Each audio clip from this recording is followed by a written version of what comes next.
오늘 또 반가운 분이 오셨는데요. KTB 투자증권의 김한진 박사님을 모셨습니다. 안녕하세요. 네, 안녕하십니까. 네, 지난번 방송을 통해서 김한진 박사님의 어떤 이 경제 이슈들에 대한 뷰를 듣고 되게 개안하는 느낌이 좀 들었었는데요. 오늘도 또 좋은 말씀 부탁드리겠습니다. 네, 최선을 다해보겠습니다. 네, 일단 요즘 가장 화제가 되고 있는 이슈가 지금 이제 미국 대선의 어떤 그 불확실성 때문에 많은 그 이 주식시장이 뭐 흔들리고 있다, 뭐 지지부진하고 있다, 이런 이야기들을 많이 하잖아요. 근데 그 미국 대선 가운데서도 그 지금 2차 추가 부양책에 대한 논의들, 네. 이게 잘 합의가 안 되고 있기 때문에 이러한 현상의 직접적인 원인이 되고 있다, 이런 얘기들이 있는데 어떻게 보시나요? 네, 저는 뭐 중요하다면 중요한 문제지만 어차피 재정정책은 뭐 집행이 될 거다. 시기의 문제일 뿐이다라고 생각하고 있고요. 11월 3일이 선거니까 지금 정치적 어떤 이슈가 돼서 양당이 조금 밀당을 하고 있는 건데, 이거 자체가 뭐 그렇게 아주 심각한 문제는 아니다. 사실 백악관의 1조 8천억 달러 안이나 민주당 쪽에 2조 5천억 달러 안이나 뭐 물론 규모는 7천억 달러 차이고 작지는 않습니다만은 큰 관점에서 보면 어쨌든 미국이 올해만 해도 GDP의 지금 13% 정도를 지금 쏟아 부었거든요. 네. 재정 투자로. 내년에도 비슷한 규모가 투입되는 것에 대해서는 아무도 좀 의심하지 않고 있고요. 네. 다만 시기가 조금 선거를 앞두고 구체적인 내용, 어느 주, 어느 정부에 어떻게 지원할 거냐, 예산의 어떠한 배분 문제, 집행의 어떤 구체적인 어떤 이슈 문제에서 양당이 정책적으로 조금 대립하고 있는 그런 그림인데요. 뭐 주식시장 관점에서 보면 그거는 그렇게 크게 비중을 둘 만한 이슈는 아니다라고 저는 생각을 합니다. 아, 그런가요? 네, 어차피 지금 재정 집행도 지금 계속 투입되고 있고요, 이 시간에도. 지금 협의되는 것도 결국에는 투입적으로 결정이 되는 거기 때문에 한 달 늦게 결정되든 뭐 2달 늦게 결정되든 그게 중요한 이슈는 아니다라고 생각을 합니다. 네. 근데 이제 어떤 분들은 이러한 현상 때문에 지금 이제 주식시장이 좀 안 움직이고 있는 거 아니냐, 네. 횡보하고 있는 거 아니냐, 네. 이런 얘기를 하잖아요. 네네. 그럼 반대로 그러한 문제가 집행이 된다는 어떤 그 타결 소식이 나오면 뭐 대선 후가 됐든요. 네. 그러면 주식시장은 탄력을 받게 될까요? 탄력을 받을 수도 있고 제 생각에는 의외로 그게 악재로 작용할 수도 있습니다. 그럼 보통 뉴스에 팔아라 뭐 이런. 네, 그런 측면이 첫 번째고요. 결국엔 뭐 이게 사실은 주식시장을 움직이는 메인 드라이버가 아닌데, 네. 언론이나 이런 데서 이거를 굉장히 중요시 여기고 있다면 혹시 막상 이게 타결되더라도 타결됐는데 주가는 왜 안 움직여? 이렇게 시장이 반응할 수도 있고요, 무덤덤하게. 네. 또 한 가지 관점은 최근에 이제 미국 10년물 시장 금리를 보시면 국채 네. 10년물 장기 금리를 보시면 재정 정책 이슈와 관련해 가지고 슬금슬금 조금 올라갑니다. 아, 금리가요? 네, 지금 10년물이 한 0.8을 이제 지금 살짝 상회했습니다. 그래서 그런 측면에서 혹시 이제 민주당이 블루웨이브, 네. 뭐 상하원을 다 이제 석권한다든지 이렇게 되고 재정정책 규모가 뭐 한 2조 5천억 달러 이상으로 만약에 결정이 될 경우에는 금리가 뭐 조금 올라갈 수가 있습니다. 그러면 경기가 좋아지고 재정 투자가 늘어나서 금리가 올라가는 것은 맞지만 시장은 또 금리가 올라간다고 그걸 악재로 네. 해석할 수도 있는 거거든요. 네, 그렇죠. 네, 그래서 조금 여러 가지 복합적인 부분은 있다. 근데 그 연준에서는 2023년까지는 금리 인상을 하지 않겠다. 네. 이 말을 한 것에 대해서 약속을 한 것으로 생각하는 분들도 있거든요. 네. 그래서 결코 2023년 이전에 금리 인상이 되지는 않을 것이다라고 생각하기도 하는데 또 네. 한편에서는 그거는 조건부기 때문에 네. 금리 인상이 조금 더 좀 가파르게 상승이 되면 인상할 수 있다. 네. 이런 얘기도 있거든요. 네, 그렇습니다. 조금 시장에서 약간의 오해는 있는 것 같아요. 말씀하셨듯이 인플레이션이 만약에 올 경우에는 네. 연준의 중앙은행의 근본적인 어떠한 정책은 사실 듀얼 맨데이트라고 뭐 인플레이션을 조금 잡아야 되고 네. 그래서 통화 가치를 안정시켜야 되고 또 경기를 조금 부드럽게 만들어야 되는 이제 두 가지 책무가 있지 않습니까? 네. 근데 이제 경기가 알아서 뭐 제대로 굴러가 가지고서는 너무 좋아진다. 이러면 이제 연준은 조금 일을 적게 해도 되는 거죠. 네. 조금 더 발을 뺄 필요가 있는 거고. 그러면 연준의 이제 뉘앙스가 조금 달라질 수도 있습니다. 혹시나 이제 저는 그렇게는 보지 않습니다만 내년에 혹시라도 이제 물가가 예상보다는 좀 가파르게 조금 온다든지 네. 인플레이션 압박이 내지는 경기가 너무 이제 잘 돌아가서 연준의 역할이 조금 줄어들어도 된다.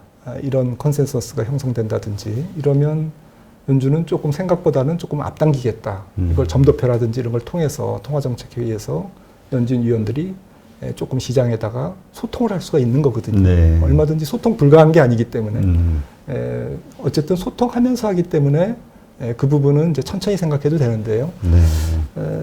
또 한 가지 측면은 사실은 연준 입장에서는 지금 조금 머리가 아픈 부분이 있습니다.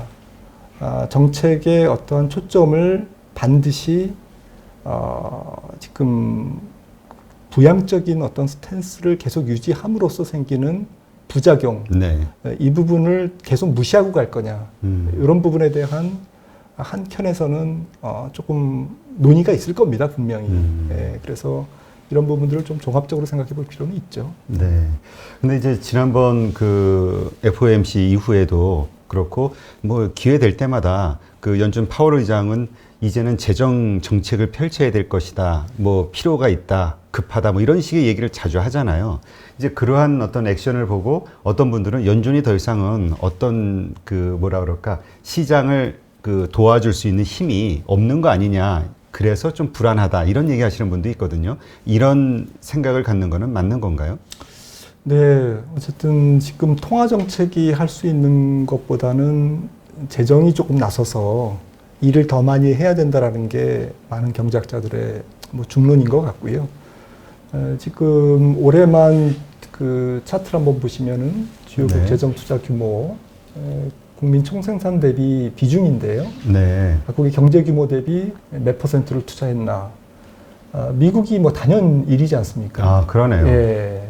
그리고 이제 뭐 일본, 독일 순인데 한국도 3.1%니까 작지는 않습니다. 네. 예. 그리고 여기 순위권 밖에 있는 국가들이 뭐 즐비하죠, 사실은. 그 이제 보통 신흥국이라고 우리가 네. 봐야 될까요? 예, 이머징들은 뭐 또 재정이 이미 조금 고갈돼 있는 나라들도 많고요. 네.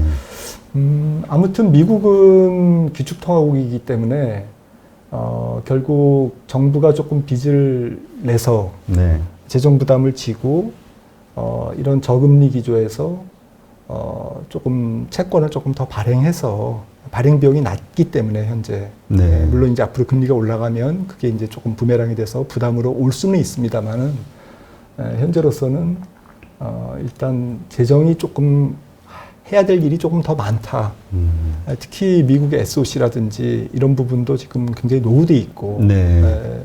민주당의 주장이지만 그리고 전반적으로 중국을 겨냥해서 서로 어떤 뭐 지금 기술 분쟁 이런 측면에서도 국가가 R&D 투자라든지 이런 또 국방 관련 투자라든지 이런 부분에서 재정이 또 해야 될 역할이 굉장히 많거든요.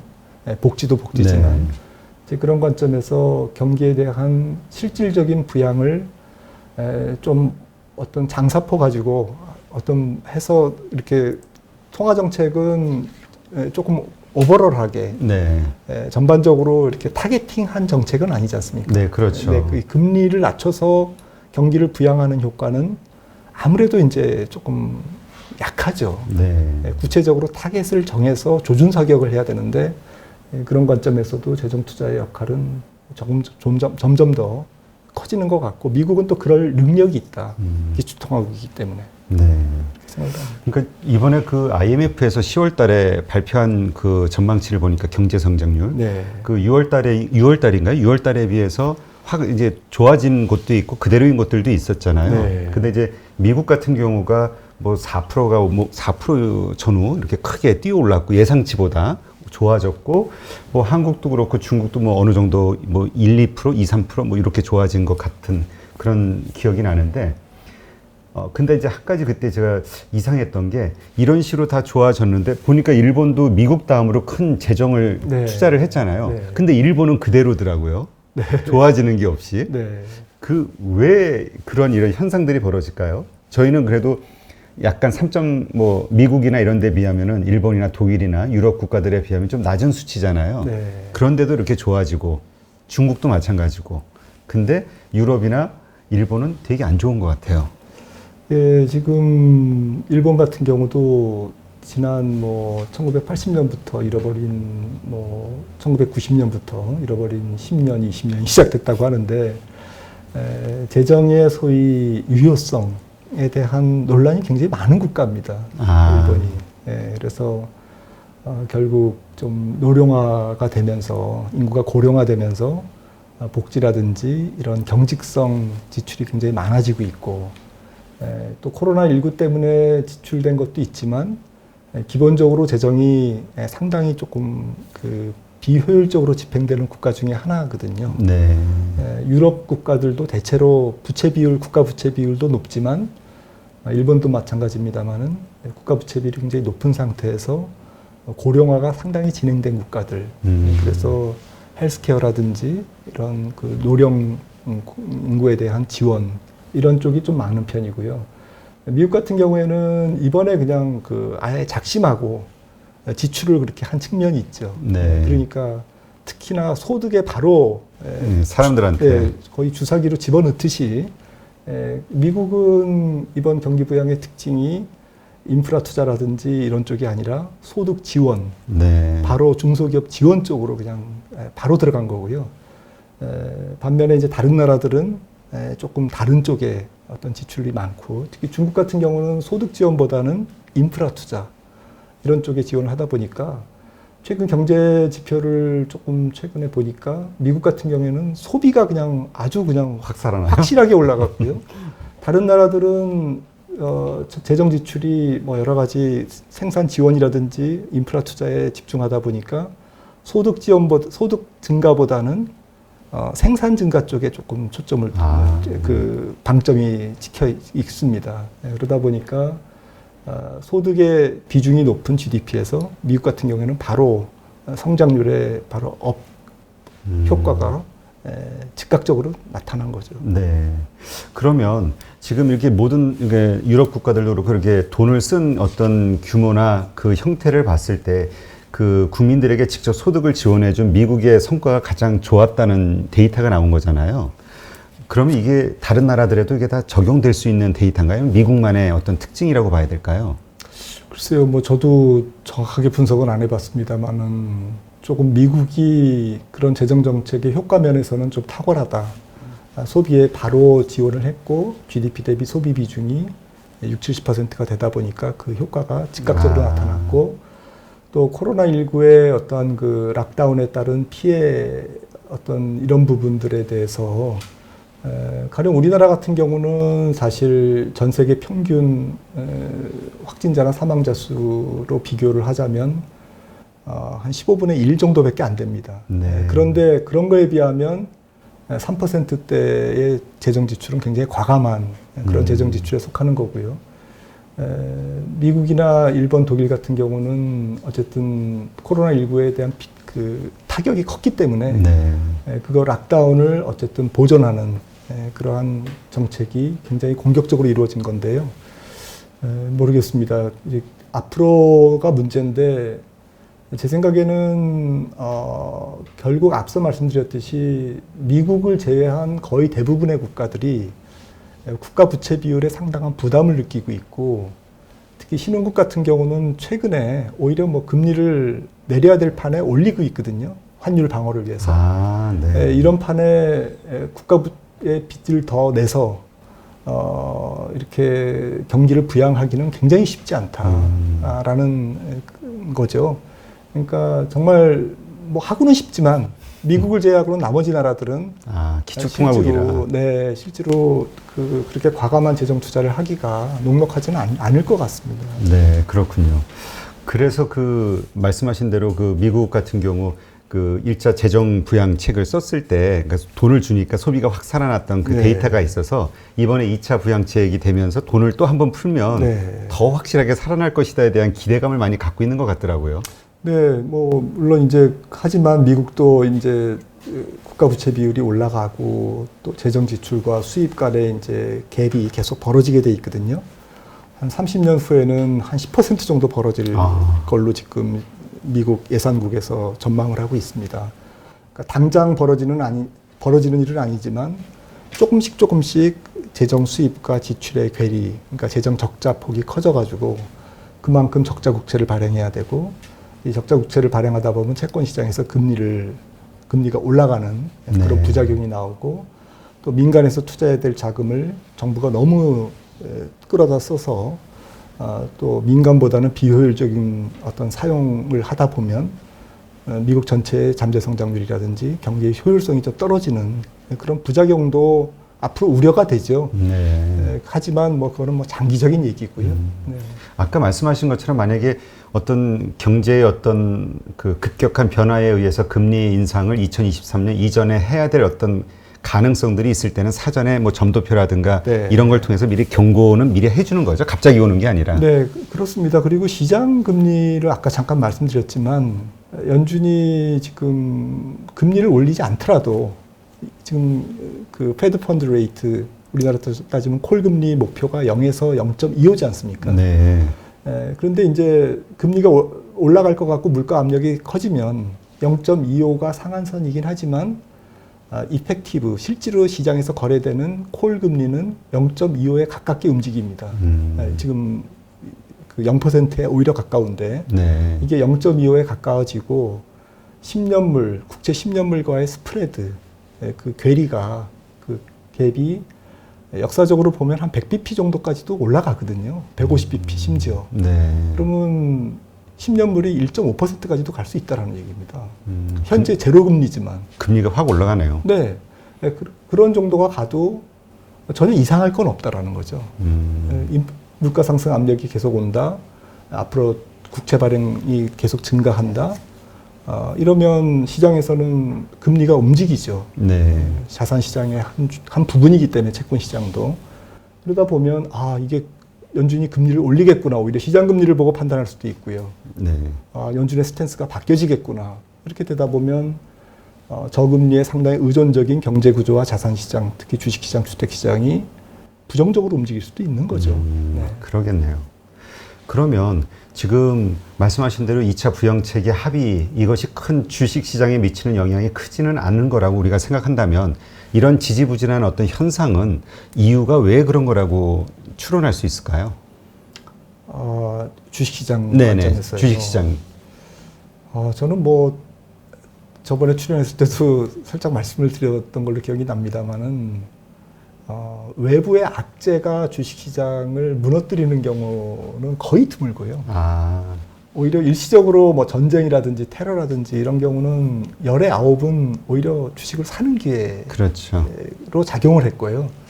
궁극적으로 악재가 아니었다라는 말씀을 드리고 싶은 거고 주식시장이 한 뭐 5년 내지 10년에 한 번씩 큰 조정이 나오는데 그 조정의 가장 큰 이유는 가격이 비싸기 때문에 주가 자체가 싸면 예를 들어서 재정 이슈도 지금 밀고 땡긴다. 그러면 아이고 주가가 싸면 어차피 그 내년에 좋아지는 거네. 내년에 투자 많이 할 텐데 재정 투자.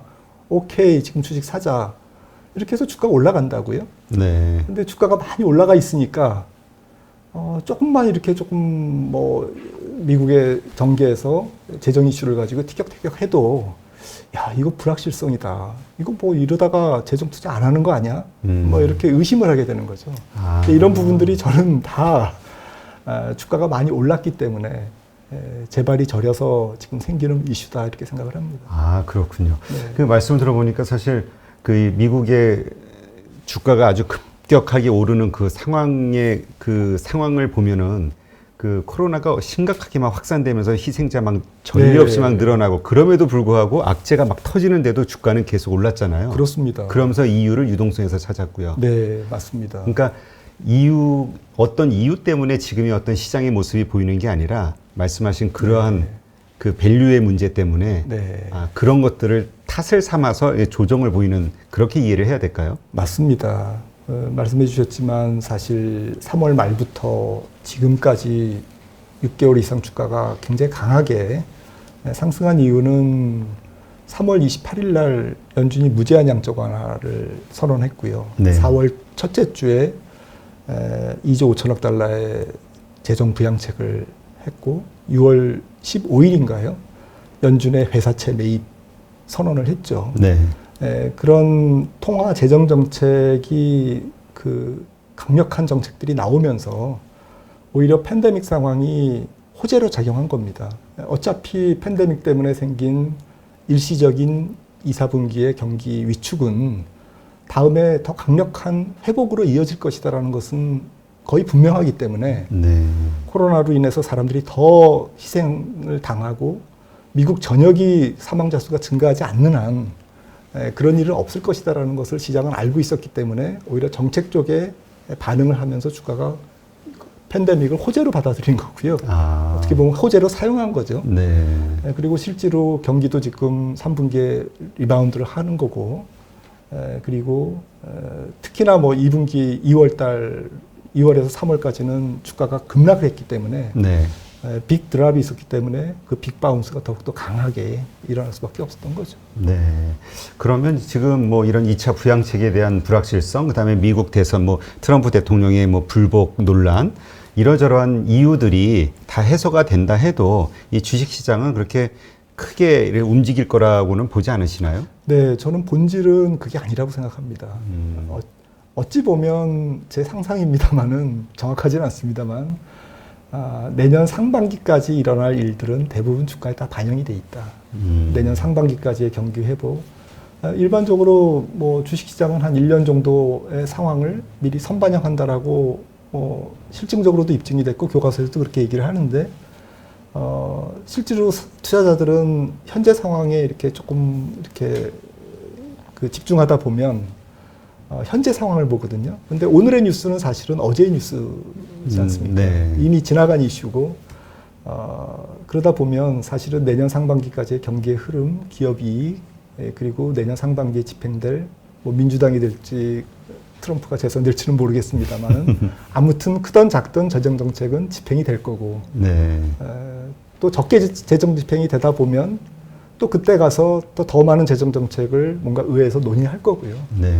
미국 의회에서 이제 그렇게 생각한다면 조금 더 시각을 미래 쪽에 상상력을 조금 더 이렇게 끌어다 이렇게 생각하는 쪽에다가 두시는 게 어떨까라고 이제 감히 좀 조언드리고 싶고요. 네, 그렇군요. 그러니까 우리가 자꾸 그러한 상황들만 해결되면 다시 튀어오를 거야 라고 이제 기대감을 갖고 버티거나 아니면 매수하거나 하는 것들이 어떻게 보면 조금은 더 좀 리스크를 커지게 하는 행위일 수도 있겠다 이런 생각이 드는데요. 맞습니다. 네. 그러면 그 지금 미국 증시에서 또 하나 화두가 되고 있는 것 중에 그러니까 시장을 좀 끌어내릴 만한 하락 요인으로 보고 있는 게 이제 빅테크들 기업에 대한 기술주들 그 반독점 소송 논란이라든가 뭐 규제 논란 이런 것들이 있잖아요. 네. 그래서 이러한 요소들 때문에 그 빅테크 이제까지 시장을 끌어왔던 주도주들이 이거 다시 뭐 하락하면서 시장이 내려가는 거 아니냐 이런 걱정들도 하고 있는데요. 이 상황은 어떻게 보시나요? 그렇죠. 이제 뭐 몸집이 커지니까 이제 반독점 금지법 해서 지금 구글 뭐 비롯해서 지금 테크 기업에 대한 어떤 법적인 검토, 독과점에 대한 어떠한 그 조사가 이루어지고 있습니다. 네. 아마도 이 부분은 굉장히 길게 앞으로 한 2, 3년간에 걸쳐서 계속 진행될 가능성이 있고요. 단기간에 네. 뭐 결론 나진 않는군요. 네, 마이크로소프트라든지 2014년에도 애플 같은 경우도 반독과점법에 의해서 스티브 잡스가 법정에 쓰고 이랬었는데요.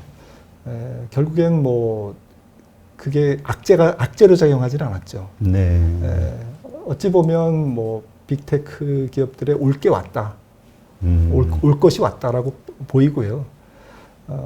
시가총액뿐만 아니라 이 기업들의 어떠한 그 비즈니스에서의 너무나 그 지배적인 시장 지배적인 어떠한 그 힘이 견제를 받을 만할 때가 됐고요. 그리고 현재 현행법에 의해서 검토가 이루어지지 않으면 안 되는 그런 상황에 여러 가지 그 조건들을 지금 충족해 가고 있기 때문에 올 게 왔다 생각을 합니다. 네. 근데 결국에는 뭐 주식시장으로 돌아와서 관점의 포인트는 앞서 말씀드렸듯이 결국 싸냐 안 싸냐. 밸류의 문제가. 네, 밸류의 문제인 것 같습니다.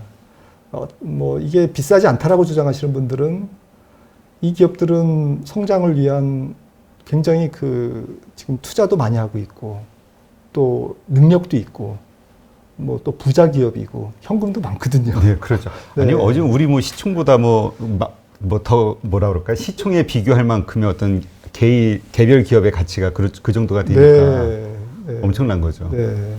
지금 어쨌든 마이크로소프트하고 합쳐서 이 5개 종목의 시가총액이 S&P 500 전체에서 25%지 않습니까? 네. 그러니까 순이익 비중은 아마 15% 정도 되는데 아, 어쨌든 시장에서의 어떠한 그 지위는 거의 시장 전체의 4분의 1을 차지하고 있습니다. 불과 엄청난 2016년만 해도 11% 정도밖에 안 됐거든요. 네. 이게 거의 한 4, 5년 만에 11%에서 25%까지 점프업을 한 거죠. 시가총액이 말해주듯이 지금 이 기업들의 위상은 어떤 비즈니스 측면에서의 위상도 뭐 엄청나고요. 특히 코로나 시대의 언택트 환경이 기름을 부은 거죠. 네. 이 기업들의 어떤 주가 상승과 비즈니스의 확대에. 그래서 좋게만 보자면 뭐 좋으니까 비싸다. 뭐 인정 이렇게 갈 수도 있고요. 네. 저는 조금 약간 비싸다. 약간 비싼 게 아니라 너무 비싸다. 너무 비싸다. 이렇게 생각을 하고 있고 비싸다의 기준도 뭐 애널리스트마다 좀 다 다르겠죠. 근데 이제 PER이 2019년에 어쨌든 나스닥 같은 경우가 현재 40배인데 2018년 말이 아마 20배 정도밖에 안 됐을 겁니다. 네. 그러니까 한 1년 반 만에 PER이 2배로 점프했다라는 거죠. 기술주 중심의 나스닥의 네. 전체 PER이. 그리고 그 PER의 상승을 주로 이들 기업들이 주도를 한 건데요. 퍼가 상승했다는 얘기는 이익의 증가 속도보다는 주가가 매우 빠르게 움직였다. 네. 2배로 빠르게 움직였다라고 보는 거니까 그거는 이제 미래 이익을 땡겨서 어차피 좋아질 기업이니까 내가 먼저 사. 이러면서 이제 1년 반 동안 특히나 PER 상승을 통해서 주가가 올라간 건데 만약에 여러 가지 이제 반독점 규제법도 생기고 또 여러 가지 또 그동안 어떤 이익이 증가한 속도보다는 이런저런 요인 때문에 증가는 하지만 시속 100km로 달리다가 이제 이들 기업들이 후진하는 건 아니지만 네. 시속 50km로 달린다. 시속 50km도 매우 훌륭한 건데 사람들의 눈높이는 시속 100km로 계속 달릴 거야 라고 생각하고 미래 이익을 땡겨서 PER 상승으로 주가 상승을 일어났는데 만약에 절반 정도의 속도밖에 개선이 안 된다면 실망을 한다는 거죠. 네. 이제 그럴 가능성이 있기 때문에 현재 PER이라든지 PBR, PSR 이런 수준으로 봤을 때는 지금 최근 1년하고 1년 반 사이에 너무 가파르게 올랐다. 좀 기술적인 피로도 또 펀더멘탈 피로도가 많이 쌓여 있다라고 생각을 합니다. 네. 그러면 향후에는 이러한 것이 횡보를 계속 가는 방향으로 갈까요? 아니면 좀 하락 반전이 그러니까 이러한 상태 밸류의 문제라면은 일반적으로 과거에는 어떤 형태를 취했었나요? 그 쏠림의 정도에 따라서 조금 다르더라고요. 근데 이제 80년에 에너지주 쪽에 굉장히 쏠림이 있었습니다. 네. 1, 2차 오일 쇼크를 지나면서. 그리고 또 뭐 고전에 뭐 니프티 피프티 시대도 있었고요. 네. 50개 종목만 막 올라갈 때도 있었고 미국에서. 그리고 닷컴 버블, IT 쪽에 쏠렸던 거. 뭐 이런 것들을 해보니까 대체로 주도주가 상위 한 10개 내지 5개 종목의 어떤 시장의 핵심 주도주가